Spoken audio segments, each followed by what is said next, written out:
What's up guys, welcome to the channel. Right, today we've got a triple parallel 21700 fully mechanical device from Vaperz Cloud, and it's called the Stormbreaker.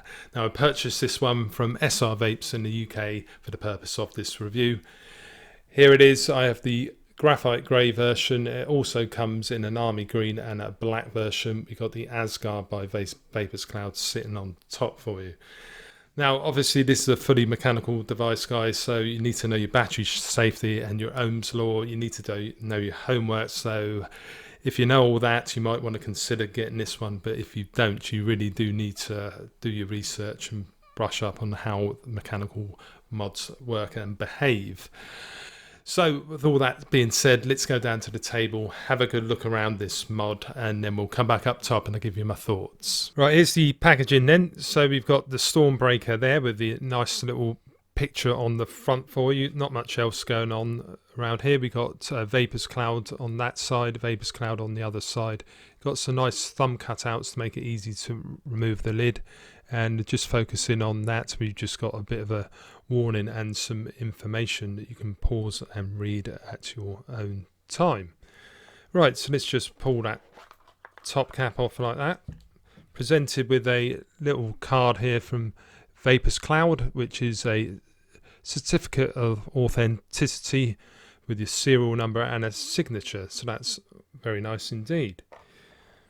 Right, so this is what it looks like inside. So we got nothing else in the box there. Just pull off this little sheath thing, and here is our device. So triple parallel 21700 device this is. So on the side here we got Stormbreaker. This is engraved in here. No rough edges, very nice bit of workmanship there. So you've got the graphite grey version made of a aluminium body with silver plated contacts. This is. There's your fire button there. We've got a spring inside for the switch. It's a VC Tech switch with optimal voltage drop. It says on the website. Quick look on the top here. We do have a little O-ring here, which it just means that when you put your atomizers on, it won't scratch up the plate too much, but that will come out.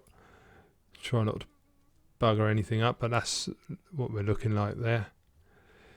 I have taken this apart twice already, and I will be flashing up some pictures as we go through. I'm not going to do it again because the screws, I don't want to chew them up anymore, because the screwdriver I had wasn't long and thin enough basically, so I had to do it on the slight angle like that. So I've taken a few pictures and we'll talk about that in a minute, but we have got a adjustable 510 with this one. So you just get your flathead screw in there, and this pin will come fully out, your positive, if I can get the screwdriver to work. Not sure if that's silver plated as well. There's a few little marks on it already where I've been using it extensively. I've had this for well over a month now.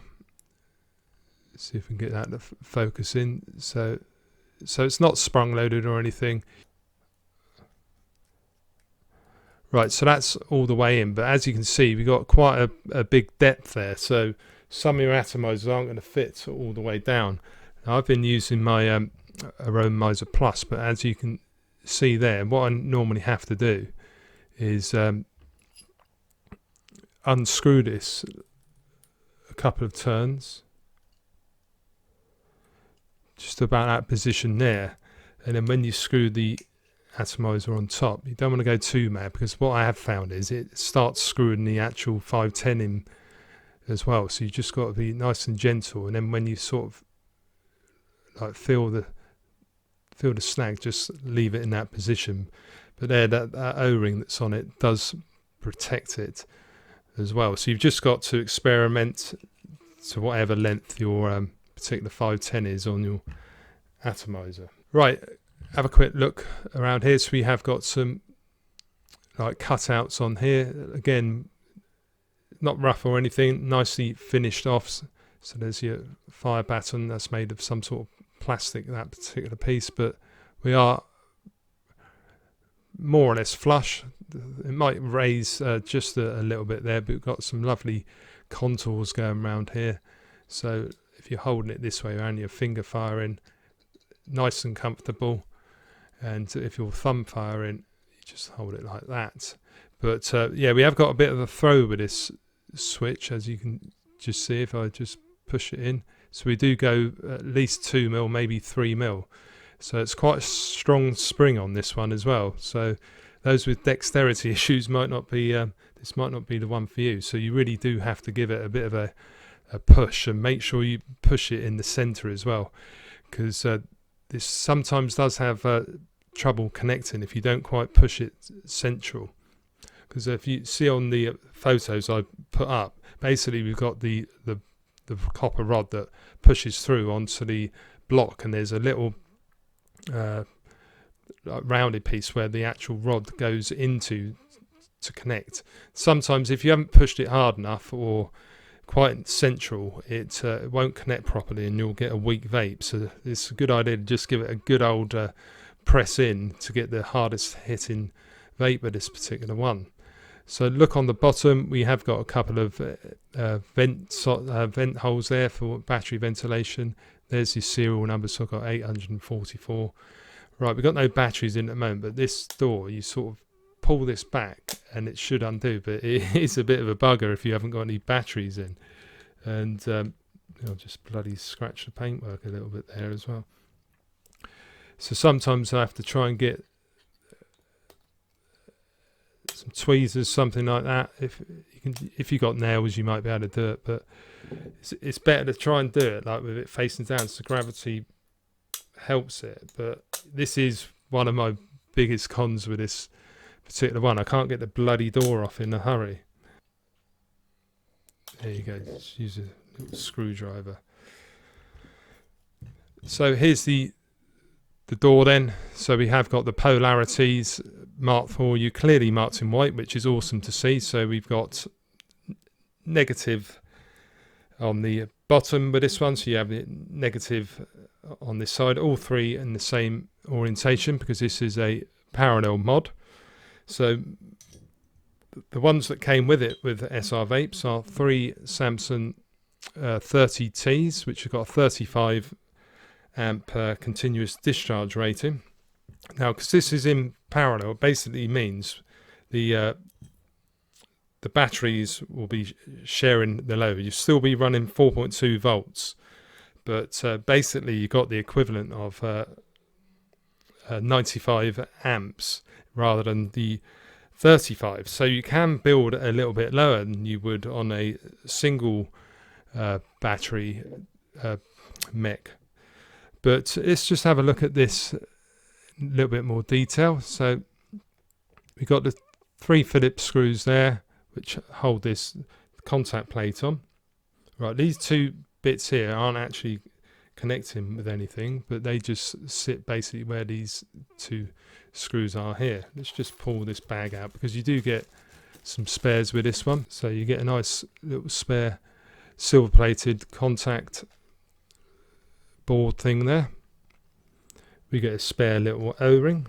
We also get a spare spring here. I think it's the same tension as the other one. I haven't actually tried it. There's a spare copper pin there as well, and we get a selection of different screws, and you've also got a spare 510 pin there as well, and there's also another little spring here, and a couple of, what's that one there, a couple of little screws. So it's all in there for you. Right, this plate, when you first put your batteries in, when you first get this, these are actually pushed down a little bit more. And what you'll find is, let's have a quick look inside here actually while we're at it. So there's three positive contacts at the top there, so silver plated. There's a view of all the other screws that you need to undo. I strongly recommend using a long straight screwdriver that is magnetic so it can pull the screws out. Like I say, I'm not going to show it in this particular video because, like I say, I've had it apart at least twice and I don't want to chew up my screws any more. But there you go, that's a good look inside there. So just unscrew all of those screws there and it will all come apart for you.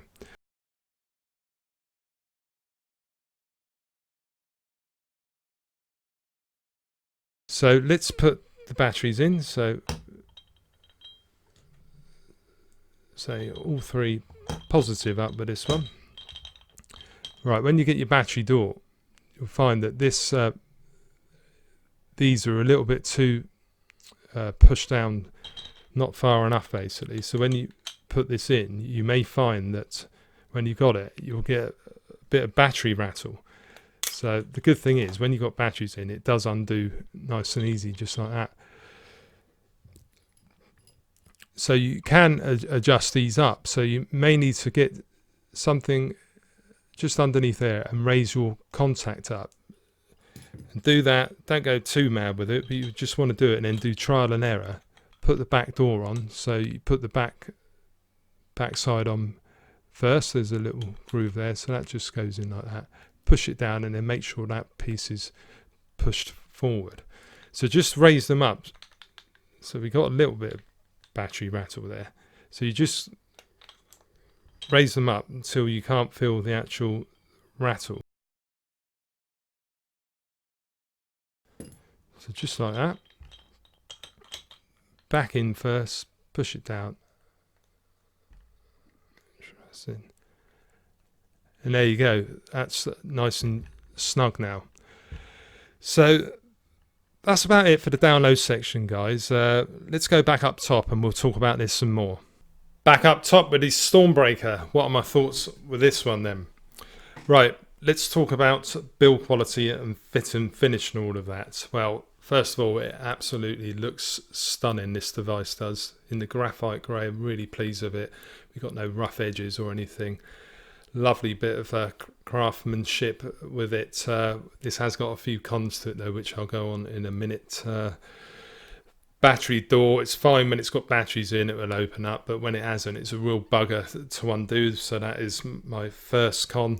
Second con being the fact that the contacts are pushed too low down when you first get it. So when you put your batteries in, you're going to get battery rattle, so you do need to raise them up, which I don't think is ideal to have to do that with a device when you first got it. But then again, I'm not a Mech head, so I'm not into my mechs. I like to just be able to use things as they are. But if you just raise the contacts up to the height of your batteries, because all 21700s are slightly different sizes, you just got to do a bit of trial and error with that particular point. But yeah, but the paintworks hold up pretty well. We have got a couple of scratches on it, a couple of nicks here and there, but all in all, it just feels nice in the hand. It's bloody heavy though, with 3 of these batteries in it. So it really has got some weight to it. So probably not your out and about vape, but it depends what you like. But for me, this is definitely a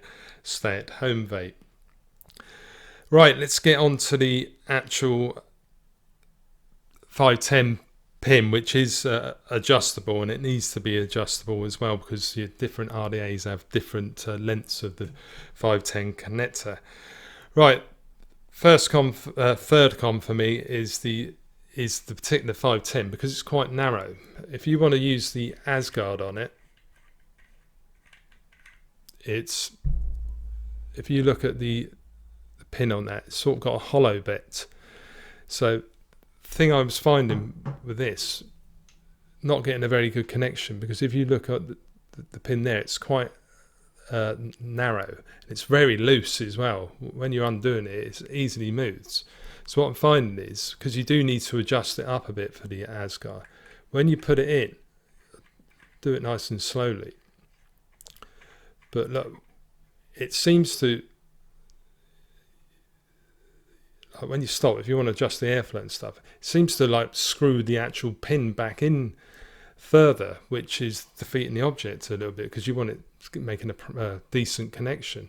But the trouble with the Asgard is it hasn't got a flat 510 on it, so as a result I'm getting a really weak vape. So just try and demonstrate. Hardly getting anything to it. Admittedly, I've got a 0.2 ohm cord on this, so it's, even if it was connecting, it might not be giving the best wattage out there, because you do need to build according to the batteries you got, because basically we've got 4.2 volts, even though we've got 3 batteries, because it's in a parallel configuration. It's still only 4.2 volts. It's just that your continuous discharge rating is increased. So basically it's splitting the load between the batteries. So you can go lower than you might do normally, but I'm not going to advise going super low. I tend to not go below 0.1 on any particular device, because I don't like a super hot vape anyway. But this 0.2 ohm build I've got in here,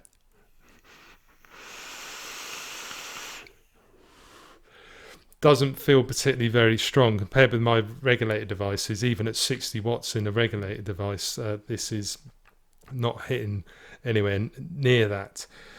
But yeah, I think the main problem with the Asgard is that hollowed out pin that we've got in here.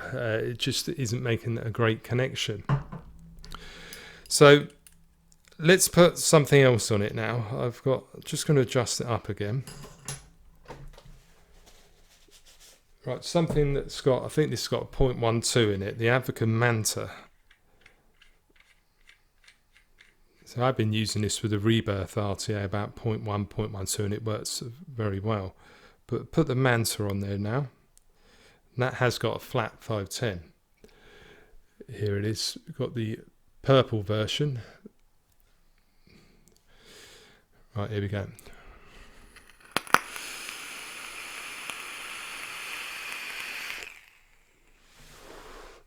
As you can see, because we've got the lower ohm build in there, it does hit a lot better. But my fourth con with this is this fire button, the switch in here. You really do need to press it hard, and you need to press it central. Because I'll put some photos on here for you with the actual switch. Basically, it's the copper pin which is basically being pushed forward, and it makes a connection with like the bored out bit of the other piece of copper that's in there. And you really do need to crank it hard, otherwise it doesn't give a very good vape. Because if I just do it loose,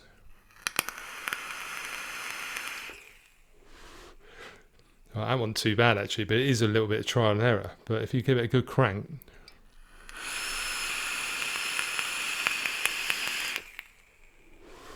hits harder. Sometimes I find it better with a finger.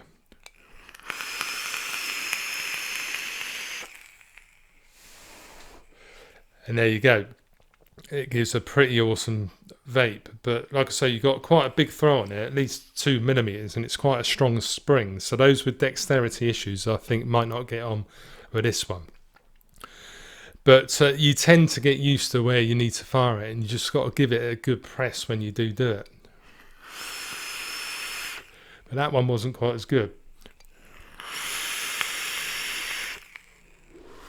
Like I say, using the forefinger for me gives me more leverage. I obviously have a stronger forefinger than a thumb with this particular mod. But anyway, yeah, if you could go lower with this one. I'm not going to advise you to go lower than that, but you need to know your ohms or battery safety, work it all out. In theory, with 3 Samsung 30Ts, there is a 105 amps continuous discharge rating on it. But of course, I wouldn't advise going that low, so you're actually pushing it out. But in theory, you could do it. But like as I always emphasize, if you're using a mechanical device, you need to know what you're doing.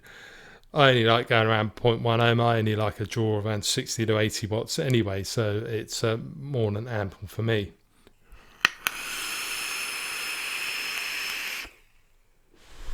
Like I say, 0.12 build on there, push it in the right place, and it hits very well indeed. Like I say, I don't think it's the hardest hitting Mech device there is out there, but like I say, you just might want to lower the resistance down a little bit to give you the required vape for yourself. Right, what else was I going to say about this? Right, battery life, that's the thing, because it's got triple 21700s in parallel. I've noticed in the battery life, if I'm using a 1.12 build in it, the battery life really does last very well in here. Like I say, I haven't been taking this one to work, I've just been using it at home, but I tend to be able to use it for 2 or 3 days, and still the battery's like on 3.8 volts per battery. But if you're using it below 0.1 ohm and dual ragging it, it's not going to last as well. And when the battery depletes, obviously the performance depletes, which is obviously an inherent issue with a mechanical device. But you can put a mouth to lung tank on here, and you're going to get battery life for weeks. We'll just do that for you now. Let's see what we've got here, see if I can get one to actually work. Got the Extremizer version 4 here, which has got a, I think it's a 0.4 cord in there, 0.48 or something. Let's see if I can get that to work.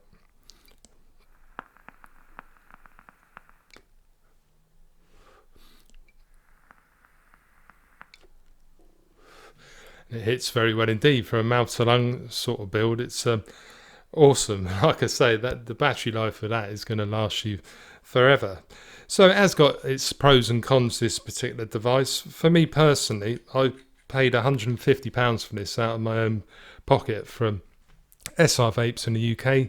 Had a deal on at the time where it was, I think it was normally £159.99, but the graphite grey was £149.99, so that was awesome. But overall for me, I'm a little bit disappointed with this one.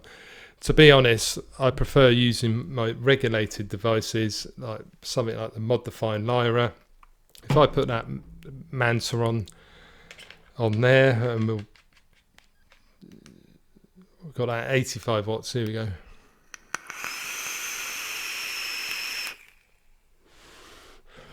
I just like the joy with regulators. You set it at the wattage and it gives you that wattage throughout the battery cycle, and I just prefer them, in my opinion.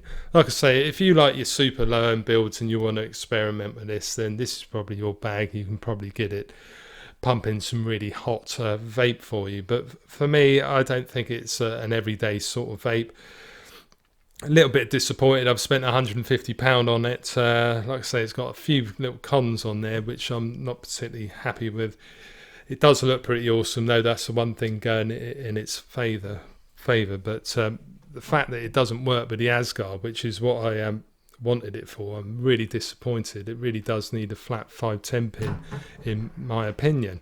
So overall with this one, I would leave it up to you on whether you would go out and purchase it. So if you enjoyed the review, guys, please give the video a little thumbs up. If you're new to the channel, consider subscribing and make sure you hit that little bell notification to be notified of all my latest videos. Got my own website, it's mfvape.co.uk, and you can also find me on social media. All the links are below the video as ever. The review will also be over on VapeTube, so if you're watching over there, hello to you, and give us a little sub if you haven't done already. It'd be much appreciated. And until next time, guys, thanks very much for watching, and I'll catch you on the next one. Okay, cheers.